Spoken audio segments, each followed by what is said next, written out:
Imagine coming home to find the president of your HOA, the very person who finds you for the smallest things, has stolen your garage without asking and parked her car inside like she owns it.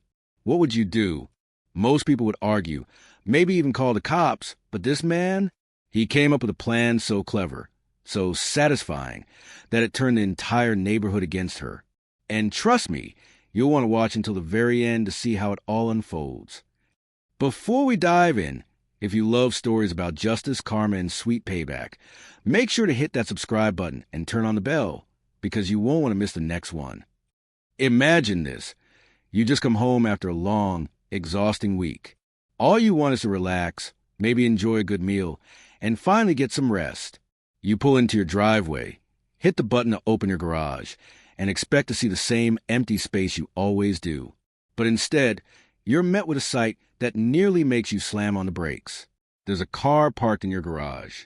Not your car, not a friend's car, not even a delivery vehicle. A completely different, shiny white SUV sitting comfortably in the middle of your garage as if it belongs there. That was the exact situation Marcus found himself in. Marcus wasn't just any homeowner. He was a hard-working man in his mid-30s who had spent years saving to buy his dream house. He had grown up in a busy city apartment where space was always tight, neighbors were always noisy, and privacy was a luxury. Finally, after grinding through long hours at work, he managed to buy a house in a quiet suburban neighborhood. To Marcus, that two-car garage was more than just a place to park. It was a symbol, a sign that he had finally made it. So, imagine his shock when he lifted that garage door and saw someone else's car sitting there, bold as day. At first, Marcus blinked in disbelief. Maybe his tired eyes were playing tricks on him. Maybe he opened the wrong garage by mistake. But no, this was definitely his house, his driveway, his property. He could see his tools hanging on the wall, his boxes neatly stacked in the corner. And right in the middle of it all was a stranger's SUV. His first reaction was confusion. Was it some kind of emergency? Did someone break down and need a place to park temporarily? Could a tow truck driver have accidentally left it there? He scanned the car quickly. The windows were tinted, the doors locked, and the vehicle didn't look damaged at all. It wasn't an accident. Someone had parked there intentionally. Marcus stepped back and looked around. That's when his eyes fell on his neighbor across the street, the woman everyone in the neighborhood referred to as Karen. Not because it was her real name, but because of her behavior. She was the president of the HOA and treated the neighborhood like her personal kingdom. People whispered about how she nitpicked lawns, handed out fines for leaving trash cans out too long, and even scolded kids for riding their bikes too close to her driveway. And there she was, standing in her yard, arms crossed, watching Marcus with a smug little smile. It clicked instantly. Marcus's jaw tightened. This wasn't a mistake. This wasn't an accident. This was Karen. He marched up to the car again, double-checking the license plate. Yep, it matched the one he had seen in her driveway dozens of times. It was hers. A wave of anger washed over him. Who in their right mind thought it was okay to just take someone else's garage? It wasn't like this was street parking. This was private property. His property. And she had the audacity to act like it was no big deal? Marcus took a deep breath, tried to calm himself. He was new to the neighborhood and didn't want to start drama on day one. But still, the violation cut deep. This was his safe space, his home. And she had stomped all over that boundary, without even asking. He glanced back at Karen. She gave a little wave, as if this was all perfectly normal. Like he should be happy to have her car sitting in his garage. The nerve. Inside, Marcus was torn between confrontation and restraint. Part of him wanted to storm over, demand she move it immediately, and call the police if she refused. Another part of him thought about all the horror stories he'd heard about HOA presidents making life miserable for homeowners who crossed them. Was this some kind of power play? Was she testing him because he was a new guy on the block? Either way, Marcus knew one thing. This wasn't going to end with him rolling over. He took one last look at the SUV. The leather seats visible through the window, the polished exterior gleaming under the light. It sat there like it belonged, like it had claimed his garage as its new home. The audacity of it made Marcus clench his fists. This wasn't just about a parking spot. It was about respect. And in that moment, as Karen stood smirking across the street, Marcus made a silent promise to himself. She had messed with the wrong neighbor. Marcus didn't waste time. After spotting the SUV in his garage and realizing it was Karen's, he strode across the street with steady, deliberate steps. His heart was pounding, but his face stayed calm. He wasn't the type to explode in anger right away, but inside, the frustration boiled. Karen was waiting for him, leaning against her fence like she already knew what was coming. She had that smirk plastered across her face, the kind of smirk that said she thought she had all the power. Marcus cleared his throat and asked directly, "Why is your car in my garage?" Karen let out a loud, exaggerated sigh as if the question was ridiculous. She tilted her head, squinting at him like he was the one being unreasonable. "Oh, that?" she said casually, pointing toward the garage. "Don't be so dramatic. My garage is completely full. I've got boxes, decorations, and storage in there. Yours was empty. You weren't using it. I figured it wouldn't matter."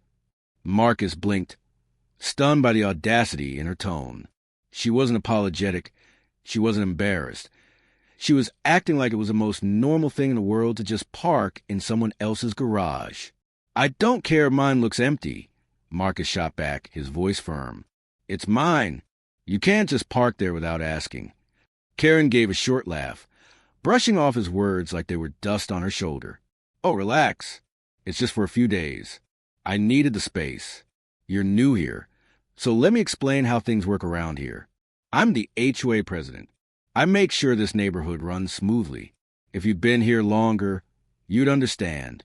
This is really no big deal." Marcus froze for a second, his eyebrows raising. Did she just explain to him how his own property now fell under her control? "Let me make something clear," Marcus said, his tone sharper now. "That garage belongs to me. I paid for this house. I pay the mortgage. You don't get to decide what happens on my property." But Karen didn't flinch. She crossed her arms and gave him a look like he was a child throwing a tantrum. "Look, Marcus," she said slowly, as if talking down to him. "You're new here, and I understand you might not know how things work. But when we live in a community, sometimes we share. My car isn't hurting anyone, and frankly, you should be thankful. Do you know how much trust it takes for me to leave my car in your care? Most people in this neighborhood would be honored." Thankful? The word hit Marcus like a slap in the face. Thankful for being disrespected? For having his private space invaded? He clenched his jaw, forcing himself to stay calm. His voice was steady, but his eyes burned with frustration. "No, I'm not thankful. I'm annoyed. You had no right." Karen rolled her eyes so hard it was almost comical. "You're making a mountain out of a molehill. It's just temporary. My son is coming into town with his car, and I didn't have space. Honestly, I thought you'd be neighborly enough to help out. Guess I was wrong." Marcus nearly laughed, but it wasn't out of humor. It was disbelief. Neighborly? Being neighborly meant asking politely if he could borrow sugar, not hijacking someone's garage. He took a slow breath. "Move it. Today. Now." But instead of agreeing, Karen turned on her heel and headed back toward her house. As she walked, she tossed her words over her shoulder like an afterthought. "I'll get to it when I have time.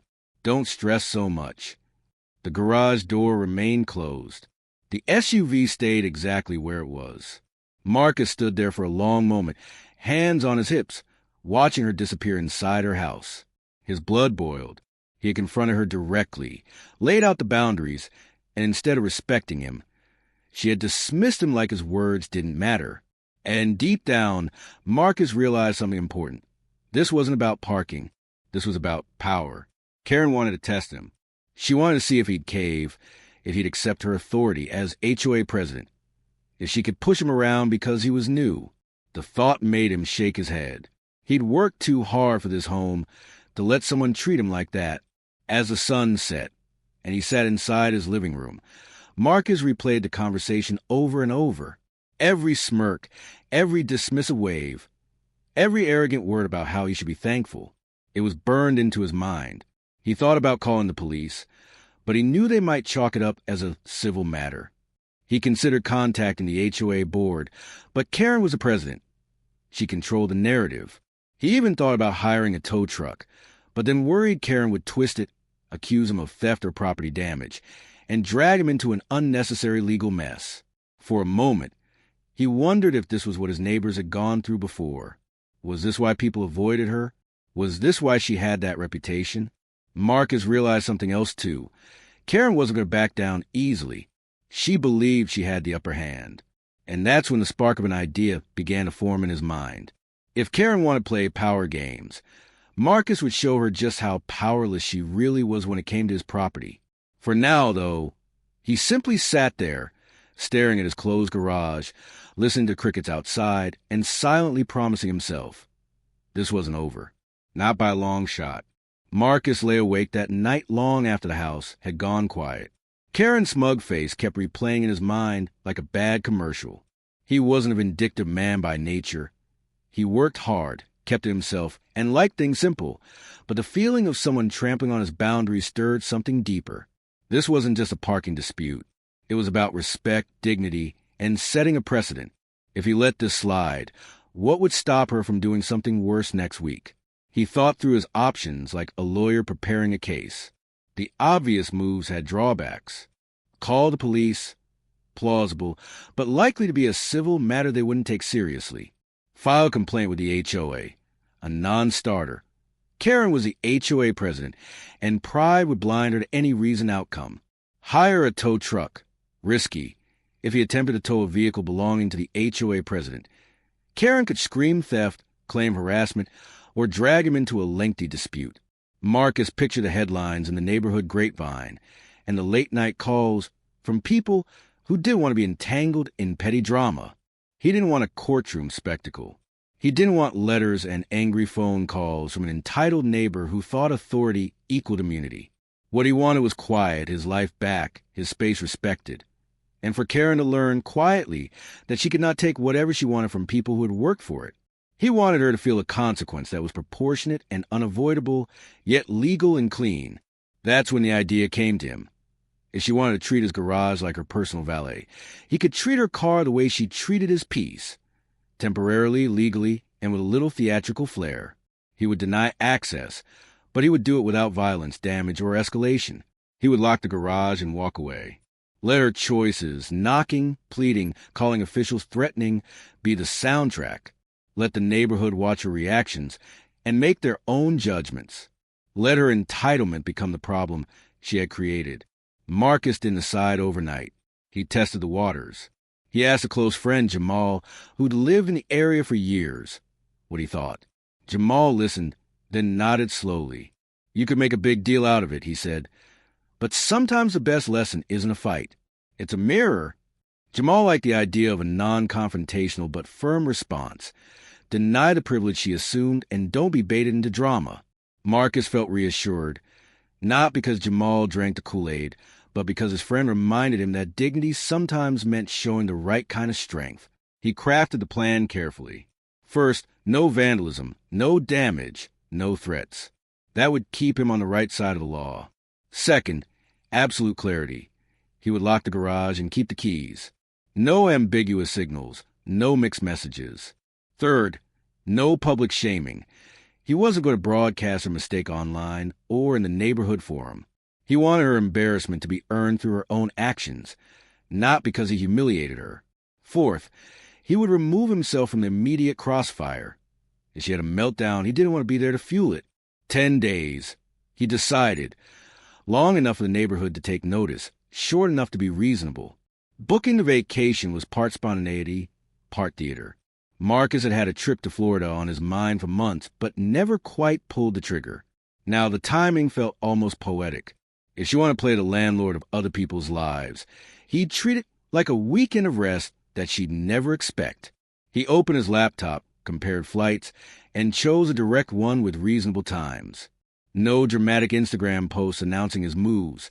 This had to feel natural, like he simply needed a break.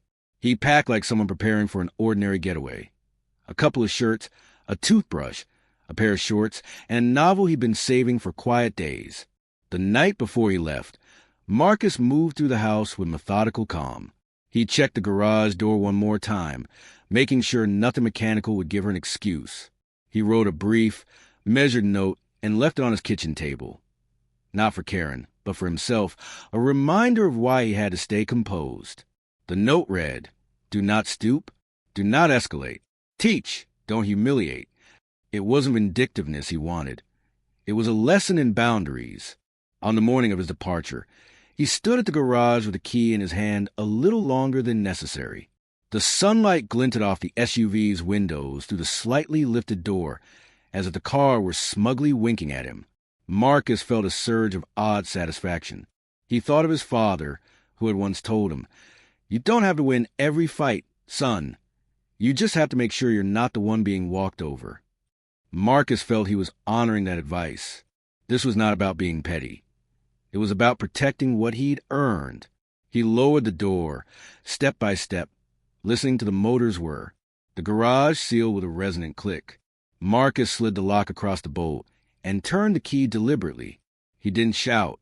He didn't clap. He just pocketed the key and took a picture of the closed garage door with his phone. Not to mock her, but a document that the door had been secured by him. Then he placed his luggage in the car and left. Not in a hurry, but with the calm certainty of someone who had completed a purposeful task. Walking down the driveway, Marcus felt a mix of nerves and relief. He imagined Karen's reaction. The pounding on the door, the incredulous calls to friends, the frantic search for a locksmith.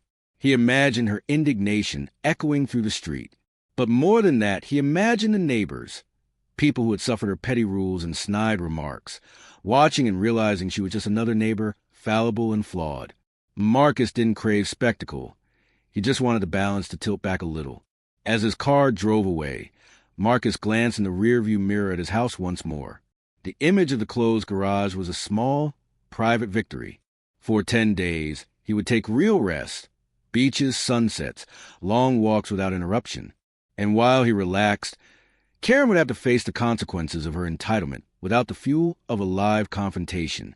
Marcus had chosen his method, and now he trusted in it, trusting himself to be steady, patient, and principled while letting the neighborhood's quiet judgment do the rest. The very next morning after Marcus left town, the neighborhood was jolted awake by a sound it had never heard before. Karen, the self-proclaimed queen of the HOA, pounding on someone's front door like a repo man at midnight. It started around 8 a.m. She stormed across the street in her robe and slippers, hair wild, fists hammering against Marcus's front door. "Marcus, open up this door right now. This is theft. Do you hear me?" Her voice echoed to the cul-de-sac, shrill and angry, but Marcus wasn't home. The house was silent, blinds closed, garage locked tight. Neighbors peeked from behind curtains, some sipping their morning coffee, others smirking at the sight. Karen had been a neighborhood tyrant for years, barking at people about their trash bins, writing citations for grass too tall, and threatening to fine parents if their kids left bikes in the yard. Now, she looked unhinged, stomping on Marcus's porch, demanding access to a garage she had no right to. When no one answered, Karen pulled out her phone. Within minutes, 2 squad cars rolled into the neighborhood, lights flashing. She marched over to the officers like a queen receiving her knights. Finally, "Thank goodness you're here," she cried dramatically, pointing toward Marcus's house. "My neighbor has stolen my car. He locked it inside his garage, and I demand you get out immediately."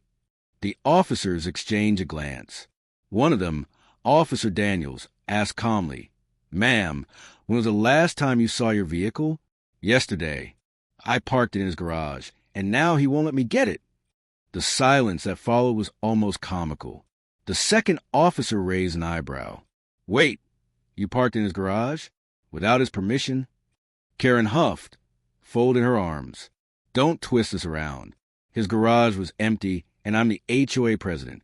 I make the rules here. He had no problem with it until suddenly he decided to lock me out. That's theft. He's holding my car hostage." Officer Daniels sighed, taking off his sunglasses. "Ma'am, with respect, this isn't theft. Your vehicle is on his private property. You put it there voluntarily. He's not responsible for moving it, and we can't force entry into his garage. That would be trespassing." Karen's face turned red. "Trespassing? I can't trespass in my own neighborhood. This is outrageous. You have to do something." The other officer shook his head. "There's nothing criminal here. This is a civil issue. You'll have to resolve it with him directly."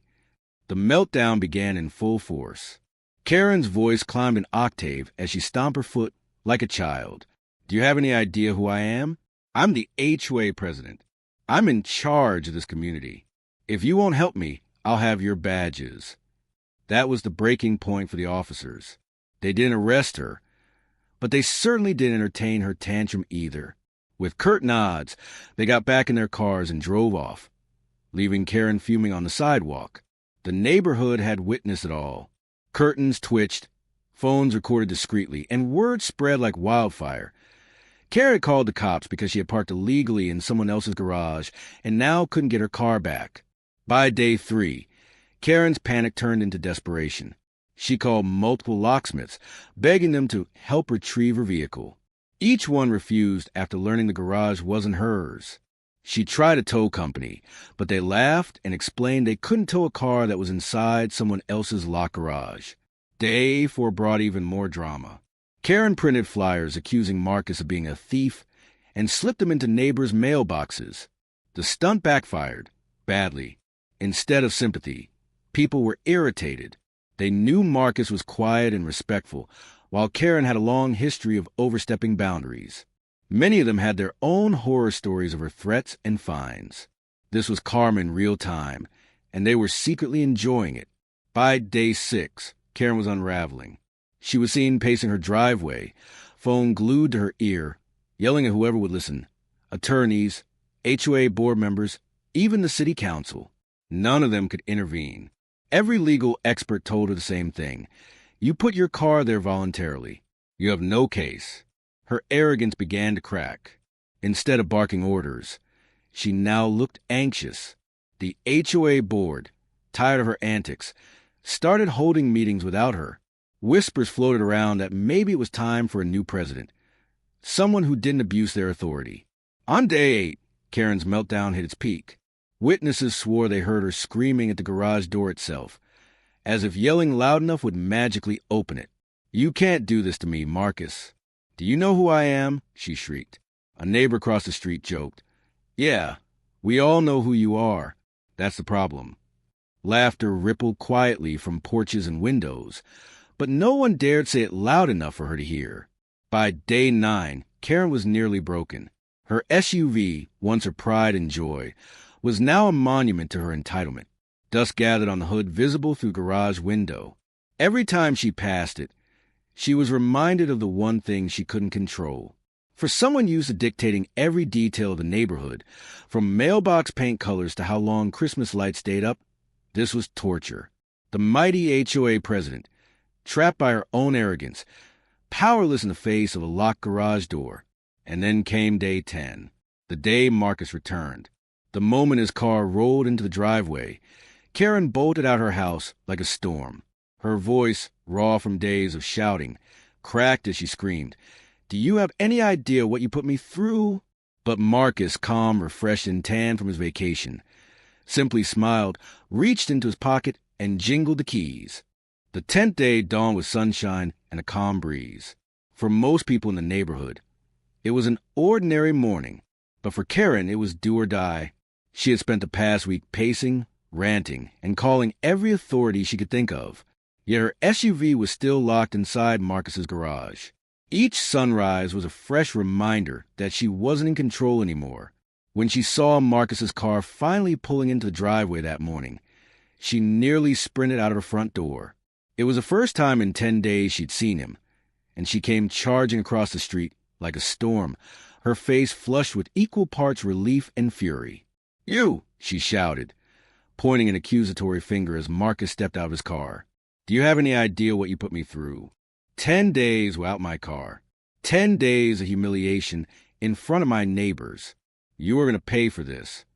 But Marcus was calm, almost too calm. His skin had a healthy glow from the Florida sun. His shoulders relaxed from days on the beach. While Karen looked like she hadn't slept, he looked refreshed, a man completely unbothered. "Morning, Karen," he said smoothly, pulling the keys from his pocket and letting them jingle casually in his hand. That little sound, the clink of keys, nearly drove her over the edge. She lunged forward, eyes wide. "Open it right now. I've had enough of your little game." Marcus tilted his head, his voice steady. "A game? Karen, let's be clear. You parked in my garage without permission. You broke into my private space and acted like it was yours. I didn't take your car. You gave it to me when you decided my property was free for your use." Karen's jaw dropped. "That's ridiculous. I'm the HOA president. I have authority." "No," Marcus interrupted sharply. His tone cut through her words like a blade. "You had authority. But authority doesn't mean entitlement. You cross a line. And now, everyone in this neighborhood has seen it. Right on cue, several curtains twitched. Neighbors were watching, just like they had been for the past 10 days.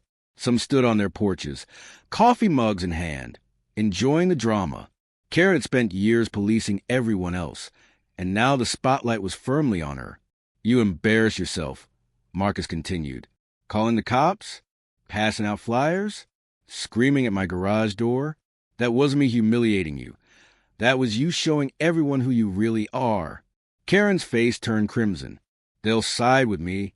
They know I run this neighborhood." A chuckle drifted across the street. It came from Mr. Peterson, one of the oldest residents, who was standing in his yard shaking his head. "Not anymore, Karen. You've lost us." Karen spun around, eyes wide. "What did you say?" Peterson shrugged. "You've been on our backs for years. Fines for trash cans, letters about paint colors, threats about lawn lengths. We all tolerated it because you scared us. But this, taking over someone's garage, then throwing a tantrum when you got caught? We're done. You're finished." A murmur of agreement rippled through the neighbors. Some nodded, others clapped lightly. Karen looked around desperately, but everywhere she turned, she saw disapproving faces. The power she had clung to was gone, shattered in the span of 10 humiliating days. Marcus finally turned, unlocking the garage door. The motor whirred, and slowly the door lifted, revealing her white SUV, dusty but untouched. It was almost comical. The car looked more like a prisoner being released than a vehicle being retrieved. Karen rushed forward, but Marcus stepped in front of her. "One last thing," he said calmly. "This is your warning. The next time you cross my property line without permission, I won't lock your car in. I'll have it towed immediately, and I'll press charges for trespassing. Do we understand each other?" Karen froze. Her lips trembled, but she didn't respond. For the first time in years, she wasn't the one giving orders. She was the one being told what she could and couldn't do, and she hated it. Marcus leaned in just slightly. "I don't want trouble. I don't want drama. I want peace. Respect my boundaries, and we'll have no problem." Then he stepped aside, allowing her to get into her car. She fumbled with the keys, started the engine, and pulled out his garage without saying another word. But her silence spoke volumes. The neighborhood, however, wasn't silent. As Karen drove away, a ripple of applause broke out. It wasn't loud or mocking, just enough for her to hear. Neighbors clapped for Marcus, for his patience, for his cleverness, for standing up to the tyrant no one else dared challenge. Later that week, the HOA board held an emergency meeting. Word spread quickly. The flyers, the police call, the meltdown, and the community was fed up. The vote was unanimous. Karen was stripped of her title as HOA president. For the first time in years, the neighborhood felt free. As for Marcus, he became something of a quiet hero. People stopped by to shake his hand, to thank him, to share their own stories of Karen's bullying. He never bragged, never gloated. He just smiled and said, "I'm glad it's over." But deep down, he knew it was more than that. It wasn't just over. It was a turning point. He had stood his ground, not with fists or shouting, but with calm resolve and clever patience. And because of that, Karen finally faced the one thing she had avoided for years: accountability. From then on, Marcus lived in peace. His garage remained his own, his home a sanctuary. And every time he saw Karen, now quieter, more withdrawn, stripped of her imagined crown, He'll remember the sound of those jingling keys and a lesson that respect, once demanded and enforced, could never again be taken for granted. And Karen? She never parked in anyone else's garage again.